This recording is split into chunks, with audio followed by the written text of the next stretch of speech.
My son's boyfriend's ex made him do 1,000 burpees for eating a piece of birthday cake, then laughed when he fell. When I played a recording of her saying she loved breaking it, she shrugged and said, "I moved on." That was 4 months ago. This morning, she had 47 missed calls from her therapist. When my son Jake came home and threw his basketball off the balcony, I knew something was wrong. But I also knew that if I walked into his room and asked what was wrong, he'd do what teenagers do, tell me to get lost. So instead, I waited until the next morning to wake him up with a fresh omelet, only he wasn't there. Then I heard a groaning sound coming from the back garden. When I walked out to the barn, he was lying on the ground doing push-ups, sweat pouring down his face. He had just counted to 65 when he finally noticed me standing there. "Dad, I need to talk to you about something," he said. He told me what had happened at practice. His shitty ex-girlfriend had given his favorite sweatshirt to her new boyfriend, Trevor, the captain of the basketball team. When Jake asked for it back after practice, she had looked him up and down and said, "Trevor looks great in it," and the whole team was laughing. I looked into my son's eyes, expecting to see some kind of sadness or heartbreak. Instead, I was met with a look of madness. I was tired of being the pathetic fat kid everyone made fun of. I was going to change everything about myself. At first I thought, okay, this might be good for him. Exercise helps him cope with his emotions, and maybe he needed that boost. But within 2 weeks, he had lost 20 pounds. His teacher, Ms. Thompson, called to say he had slept through his first period. When I asked him about it, he showed me his alarm history. He'd get up at 4 in the morning to run before his 5 a.m. workout. "Successful people sacrifice," he said with a straight face. The changes were quick. I caught him doing 1,000 burpees at midnight because he'd accidentally eaten a piece of birthday cake at school. When his grandmother arrived and made her famous lasagna, he sat at the table clutching his container while she silently wiped away tears. "I can't afford cheap meals," he said, wolfing down dry chicken. "You know how she used to make me walk behind her at school so people wouldn't know we were together?" His voice cracked.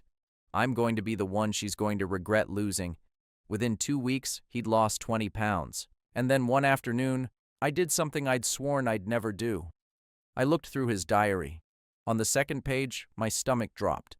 There were the words, "You see, his mom died when Jake was 11 from an eating disorder. She'd cooked him huge meals while secretly starving herself. Jake found her unconscious in our kitchen. Her last words to him were, 'You're perfect just the way you are, baby.' Now my son was destroying himself in the same way, convinced that those words were just another lie. That night, I told him about the therapist a family friend had recommended. "No, Dad, I hate you." I expected him to scream, but instead he just nodded silently, as if he'd known it was coming. And for weeks, Jake was doing just fine. Dr. Liam said he was making great progress. Jake would even start eating breakfast with me sometimes. I thought we had it covered until 6 months later, when the police called. They told me my son had tried to drown himself in Miller Lake at 5 in the morning. But Jake wasn't trying to die. He was training SEAL style in 105-degree water, blue-lipped and hypothermic, still doing his swims. As they pulled him out, he kept saying, "I'm not weak anymore. Tell Sarah, I'm not weak." "It's making me fat," he whispered. His heart stopped twice that night. He was resuscitated twice, but the doctor said the damage was extensive. He woke up again. "Daddy, am I thin enough now?" he asked. I told him he was perfect, that he'd always been perfect. He smiled and said, "Don't lie to me like Mommy. Jake, you were loved." Not a laugh, but a real laugh, when she thought no one was looking. She said, squeezing my hand, "Sarah dated insecure guys, developed them just enough to gain their trust, then systematically destroyed them, keeping the spoils of her victories. It was a sport for her." Then Nicholas contacted. Sarah's ex-boyfriend from freshman year saw my obituary post about Jake. He warned me that Sarah was a sport about destroying people and that Jake wasn't her first victim. He'd spent years in therapy after their relationship. He was afraid to warn others, but Jake's death had triggered something in him. I screenshotted everything. Every post where Sarah profited from Jake's death, the GoFundMe that raised $8,000, the merchandise she sold through her Etsy shop, the sponsored posts from fitness brands exploiting her tragic story. She was making more money off his death than Jake ever made from his part-time job. Sarah's mother called again, this time with explicit threats of harassment lawsuits. But that same night, Trevor's mother texted me, secretly. She said, "I'm so sorry." The final revelation of this stage came from Liam again. He admitted that Sarah had been pressuring him to pass on cruel messages to Jake, messages she wanted to say but needed a plausible excuse. He thought it was just a relationship, the usual teenage drama. He didn't realize he was being used as a weapon against his best friend until it was too late. Sarah started a grief support group at school the following Monday. I watched from the car as she stood at the entrance, wearing Jake's sweatshirt like armor, greeting students with rehearsed tears. She positioned herself as a victim of toxic masculinity, explaining how Jake's obsession with appearance had destroyed them both. The other students nodded sympathetically, unaware that they were being recruited into her narrative. I recognized her tactics immediately from Jake's journal. First, there was the isolation. She separated her victim from friends who might intervene. Then, there was the gaslighting, forcing them to doubt their own perceptions. Finally, she kept a trophy from each victory, a physical reminder of her victory. Jake documented everything with the precision of a man trying to prove he wasn't going crazy. The school janitor found me sitting in the bleachers after everyone had left. Mr. Rodriguez had worked there for 20 years and had seen everything. He sat down next to me and mentioned that he had witnessed something the night before the sweatshirt incident. Sarah and Trevor planned everything in the empty gym. They laughed about how they would break Jake in front of everyone. Mr. Rodriguez had thought nothing of it at the time, just kids playing around. Now he couldn't stop thinking about it. I tried to warn David Chen's parents the next day.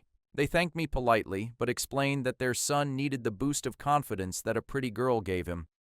David had already lost 30 pounds in just 3 weeks. They saw it as positive motivation. I left their home knowing that I had failed to protect another boy from Sarah's games. My documentation became more and more detailed. I created timelines showing how Sarah had used Jake's death to fuel her college applications. She wrote an essay about losing her first love to toxic diet culture, positioning herself as an advocate for body positivity. The irony made me physically sick. She posted excerpts on social media, begging for sympathy and scholarships. A girl named Melissa contacted me through an anonymous account. She had gone to high school with Sarah and remembered a similar incident. A boy named Kevin had attempted suicide after Sarah systematically destroyed his self-esteem. Sarah called it honesty about his appearance. The school swept it under the rug and Kevin's family moved away. Sarah kept his sports jacket as a trophy. I kept my composure at school events, documenting Sarah's behavior, pretending to move on. Other parents began to notice patterns as I subtly pointed them out. The way Sarah loudly consoled David Chen about his weight in public while her friends snickered behind his back. The way she posted unflattering photos of him with captions about how she loved him despite his flaws. Sarah announced a charity event in memory of what would have been Jake's birthday. She planned to donate the proceeds to an eating disorder foundation. She claimed, David Chen's sister contacted me in desperation. She found her brother jogging through their neighborhood at night, pushing himself despite chest pains. He began weighing himself multiple times a day and hiding food in his room, only to throw it out later. The same pattern Jake followed. She begged me to help before it was too late. Sarah's mask slipped during an incident at a local restaurant. The waiter mentioned Jake while taking their order, and Sarah exploded. She complained loudly that people were holding her back, causing a scene that clearly made Trevor uncomfortable. For a moment, the other diners saw the real Sarah, not the grieving girl but the exasperated teenager angry that her meal had been interrupted by an uncomfortable memory. The following week, she approached me with an offer to co-host a charity event. She thought it would show the community that we had healed and moved on together. When I declined, her expression hardened. She warned me she would do an event on toxic parenting if I didn't cooperate. The threat was clear. Play along, or you'd be the villain in her story. Her inner circle began to unravel when Alexandra caught Sarah practicing grief faces in the bathroom mirror. Sarah practiced different expressions of grief, trying out which looked most convincing. Alexandra took the video before Sarah noticed. The betrayal in Alexandra's eyes was clear as she realized her best friend's grief was just another act. I discovered more lies when Trevor's friend Tyler shared old text messages. Sarah had planned to take Jake's sweatshirt from weeks before their breakup. She told Trevor it would be funny to see Jake begging for her back. The humiliation was deliberate, orchestrated for maximum damage. Tyler felt guilty for not speaking out sooner, but he was afraid he would be Sarah's next target. Sarah's control was limited by the school's social hierarchy and the parents who condoned her behavior. She couldn't falsify evidence or silence everyone who witnessed her cruelty. Her strength came from people's reluctance to challenge a grieving teenager, but that defense was thinning as more victims emerged. Coach Miller had saved old security footage from the gym that he'd forgotten existed. When I convinced him to watch them again, we found clear footage of Sarah coaching Trevor on how to humiliate Jake. She had orchestrated the entire scene, down to the positioning of his other teammates to block any escape routes. The coach's hands shook as he watched, knowing he could have prevented it all if he'd just been paying attention. Jake's grandmother had offered her life savings to expose Sarah's cruelty. Despite the pressure from her family, she couldn't bear the thought of more grandchildren suffering the same fate. She'd lost 2 grandchildren, she said, Jake to Sarah's cruelty, and Jake's mother to the same perfectionist demons. She wouldn't let Sarah create more victims. I began reaching out to other families who had experienced Sarah's manipulation. We formed an informal support network, sharing information and looking for new victims. Sarah couldn't infiltrate our group because we all saw right through her. We focused on documentation and protection, not revenge or threats. My approach remained methodical and legal. I refused to harass or threaten, instead focusing on collecting evidence and protecting potential victims. Every interaction was legally documented. Every social media post was screenshotted. Every witness statement was documented. I would expose Sarah with the truth, not with intimidation. The encounter at the grocery store was accidental. Sarah was shopping with her mother when we found ourselves in the same aisle. As I politely walked past them, Sarah made a comment about how she needed Jake gone to be with Trevor. Her mother gasped, and Sarah quickly tried to back away, but I had already started recording on my phone. The confession was recorded clearly. Multiple witnesses began to confirm a pattern of Sarah's behavior targeting insecure boys. Teachers recalled incidents they had chalked up to teenage drama. Parents recalled odd comments their sons had made about Sarah. The pattern was clear. She targeted vulnerable victims, gained their trust, and then systematically destroyed their self-esteem while collecting the spoils. Sarah's parents began to distance themselves as neighbors shared their concerns. Mrs. Thompson stopped publicly defending her daughter after several families approached her with evidence. Mr. Thompson was seen arguing with Sarah in their driveway after David Chen's parents finally confronted them about her behavior. Community members pieced together the puzzle of Sarah's manipulations across a variety of activities. She left a trail of broken boys through the school newspaper, drama club, and student council. Each event provided her with new hunting grounds for her twisted games. The pattern was consistent and undeniable once people started comparing notes.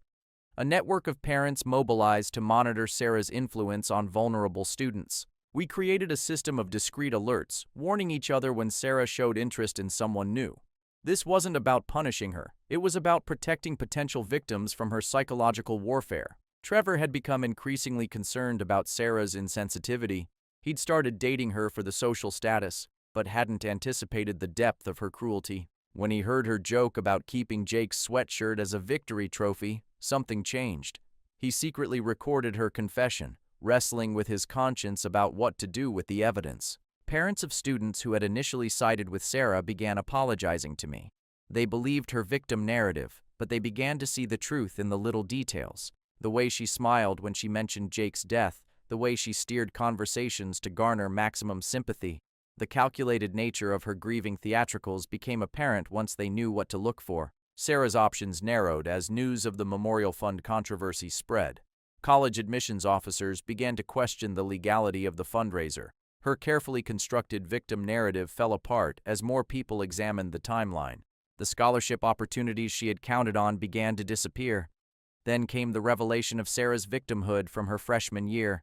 The family had been silent out of shame, but Jake's death gave them the courage to speak out. Their son attempted suicide after months of psychological torture at the hands of Sarah. She kept his shoes as a trophy, displaying them in her room as vintage decor.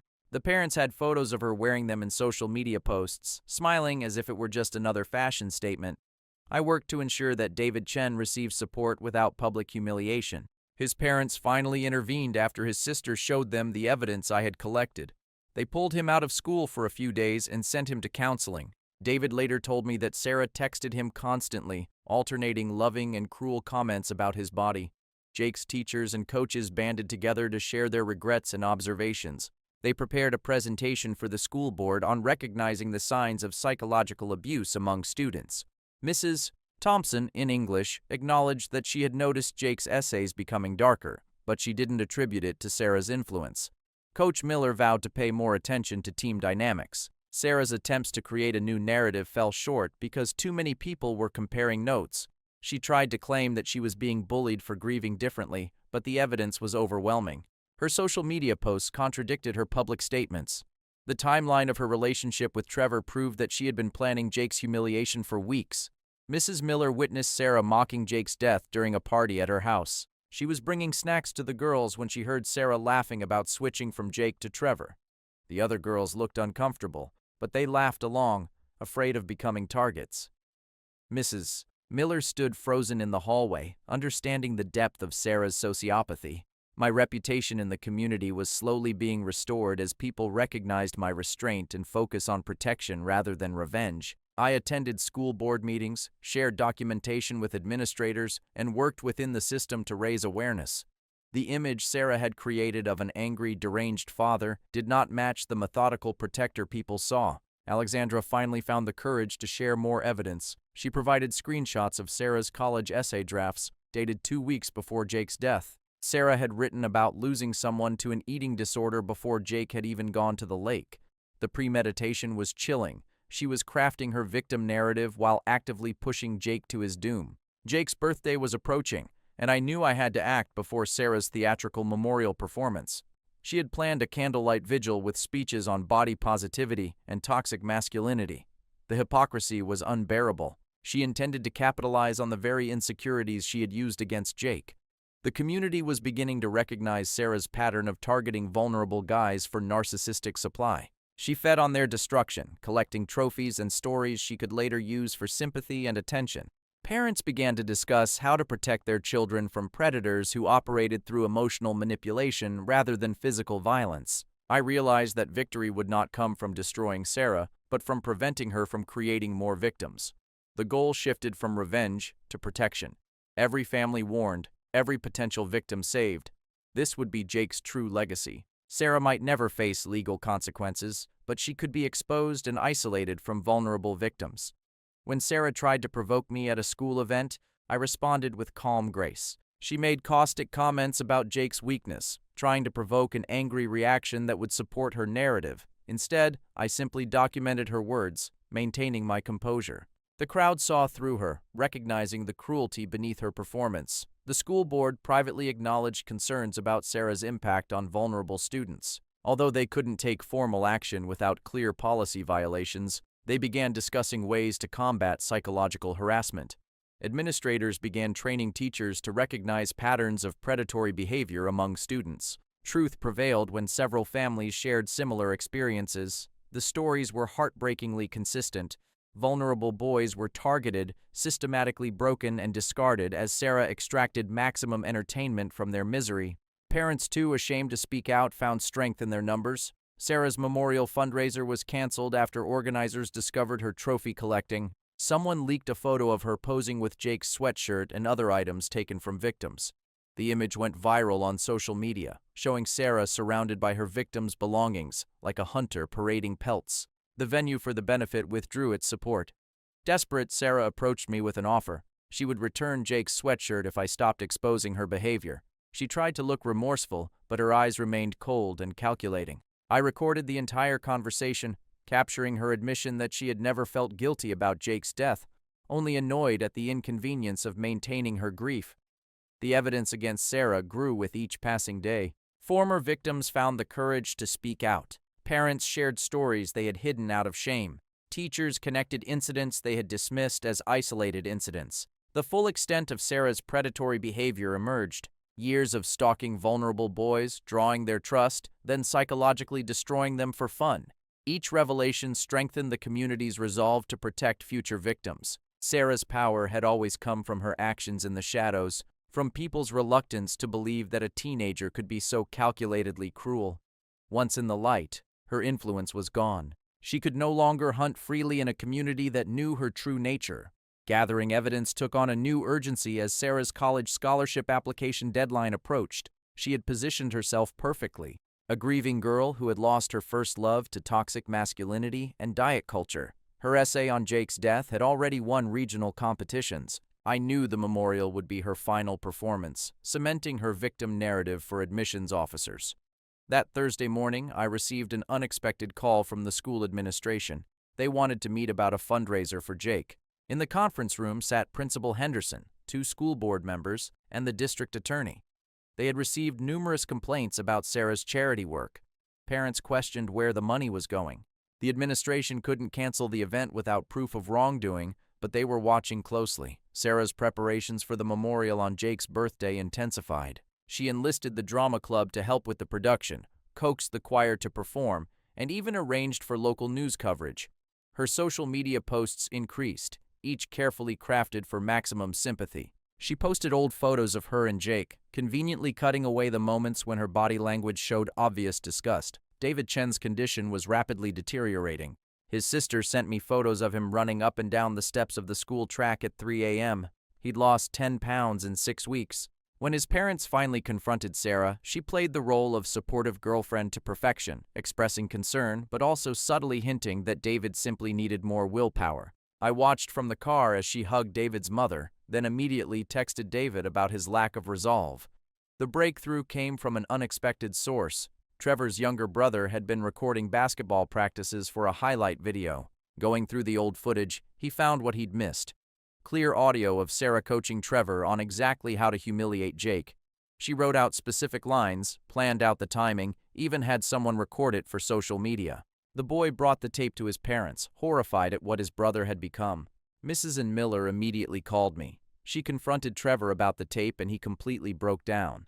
He admitted that Sarah had threatened to destroy his reputation if he didn't comply. She had screenshots of messages where he admitted to cheating on tests, photos from parties where he was drinking, the same pattern. Gain trust, gather ammunition, use when useful.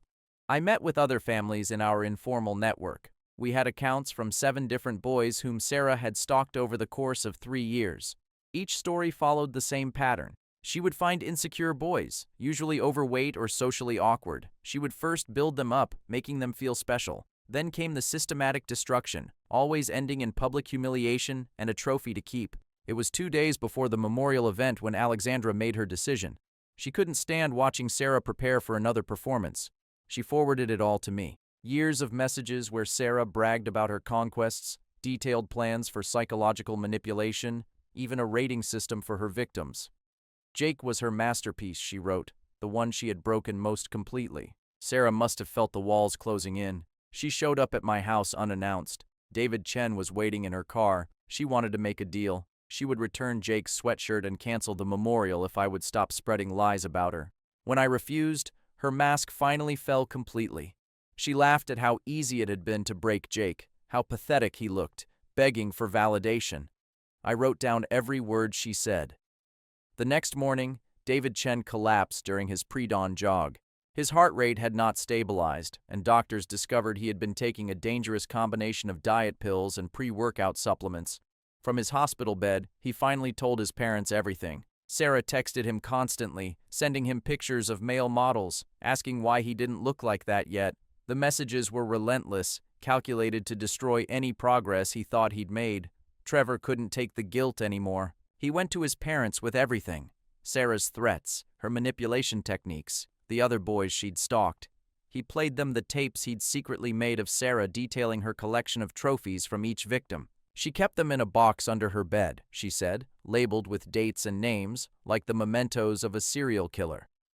The Millers and I decided to go to the school together. Methodically, we presented our evidence, the tapes, the screenshots, the witness statements. The principal's face grew pale with each revelation. The pattern was undeniable, the intent obvious. They couldn't ignore it any longer. Not with David Chen in the hospital and Jake in the ground. Sarah's parents arrived at the school within an hour of being called. I watched through the office window as they reviewed the evidence. Mrs. Thompson's calm facade crumbled when she read Sarah's messages about Jake. Mr. Thompson was forced out of the room when they played a recording of Sarah laughing at Jake's death. They had unknowingly contributed to a monster. A benefit for Jake was canceled that afternoon. The school cited logistical difficulties, but word quickly spread through the parent network. Sarah tried to salvage her narrative on social media, claiming she was being harassed for grieving differently, but Alexandra had already begun sharing screenshots. Other victims were coming forward. The truth was spreading faster than Sarah could spin it. Sarah made one last desperate move. She posted a video claiming she was being bullied to the point of self-harm, but she miscalculated. The community had seen too much. Parents who had lost sons to her cruelty had not succumbed to her manipulative tactics. Mental health professionals were called to provide Sarah with help, but her victim card had finally expired. The school board called an emergency meeting. They implemented new rules about psychological bullying, mandatory reporting for teachers who witnessed emotional abuse, and support systems for vulnerable students. It wasn't called Jake's Law, but everyone knew why the changes were happening. Real changes, not the lip service Sarah had planned.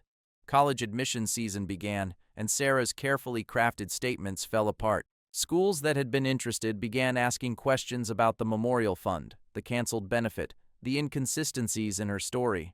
Her scholarship opportunities evaporated. The future she had built on Jake's destruction was in tatters.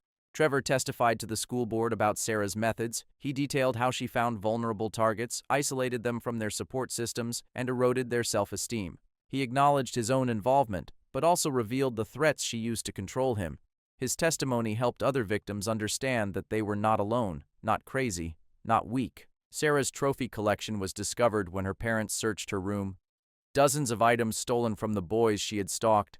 Sweatshirts, watches, team jerseys, graduation rings, each marked with a date and a cruel nickname. Jake's sweatshirt was at the top, labeled "Hands-on Boy, Best This Time."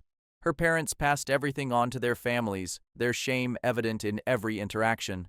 The community response was muted but firm. Sarah was excluded from school events, social gatherings, and classes. Not by any organized campaign, but as a natural consequence of people knowing who she really was. Her power had always come from acting in the shadows. In the light, she was simply a violent teenager who had run out of victims. David Chen slowly recovered.